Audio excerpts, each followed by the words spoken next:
kita straight to the point. Okay, first time berdebar. Biasa cucu orang tiba-tiba kena cakap ke depan. Okay, saya Dr. Raya binti Ahmad, Wasta. Tak dengar? Okay, saya Dr. Raya binti Ahmad, Wasta founder Master Dealer. Okay, saya di bawah, saya salah seorang bukti misi G100 iaitu mengubah 1000 buah produk. Okay, bermulanya saya sebenarnya, okay, bermula zaman COVID lah. Okay, zaman COVID saya tak, as a medical profession, kita menghempas pulas untuk orang lain. Okay, apa yang berlaku ialah bila saya nampak masalah keuangan, so dari sana saya bekerja dan akhirnya kalau saya tak bekerja, apa akan jadi? Saya lihat kematian satu demi satu dan saya terbayang kalau saya meninggal, apa jadi pada keluarga saya? Saya ada klinik. Okay, saya seorang doktor swasta. Sebelum tu saya adalah doktor bius. Okay, selalu bius orang. Okay. So, dekat sana saya terfikir, kalau terjadi apa-apa, memang kita semua orang kata doktor banyak duit. Tak semestinya, ramai je doktor B40 ya. Okey. Setuju? Setuju? Ramai doktor sebenarnya B40. Jangan pada pangkat je.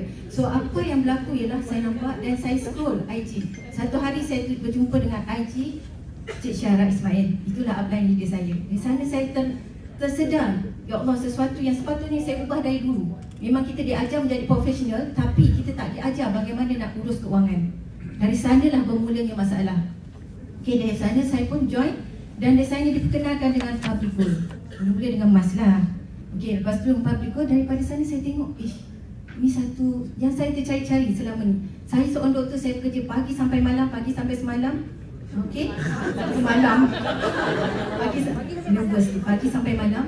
Dan kalau saya tak kerja, saya tak ada gaji. Betul? Saya tak kerja, saya tak ada income, tak ada gaji. Dan daripada sana saya tergerak. Bisnes ni lain macam bisnes ni. Kita buat bisnes ni bukan sekadar kita bisnes, kita menyampaikan ilmu, kita bagi manfaat pada orang lain. Saya sebagai doktor, orang kata apa? Oh doktor, pahala banyak, tolong orang.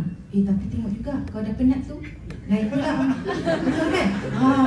So kita terfikir, dari situ saya mencari dan walaupun saya ada klinik, okay, run by my husband, okay, tapi bila terjadi apa-apa pada suami dan saya, apa akan jadi pada anak-anak saya? So saya mencari sesuatu exit plan dan alhamdulillah saya jumpa public goal ni yang mana bisnes ni boleh diwarisi.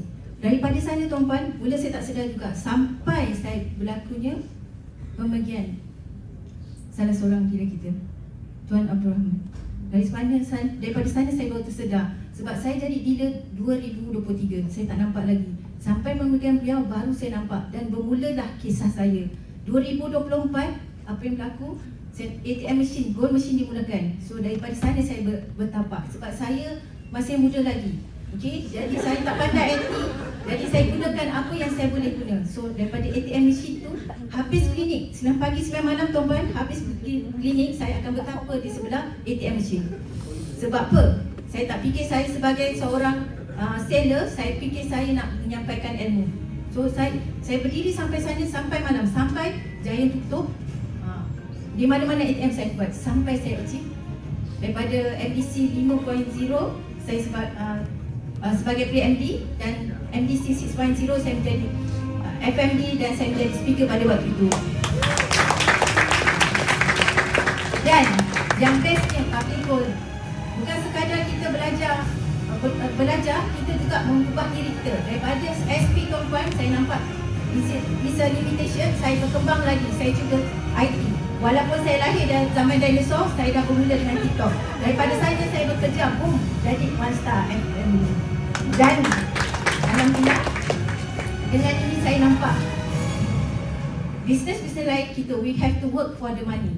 But in the public goal, we work for the money, but then money work for us.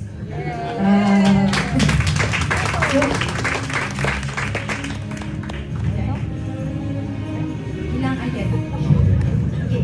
So tuan-puan, saya memang sangat-sangat tuan-puan, memang saya bersyukur sebab beradanya dengan public goal, dengan semua ni saya nampak ni. Kalau tuan-puan nak tahu, ini adalah first time saya buat pasport ni. Walaupun first time pasport, first time saya Atlantik. Okay.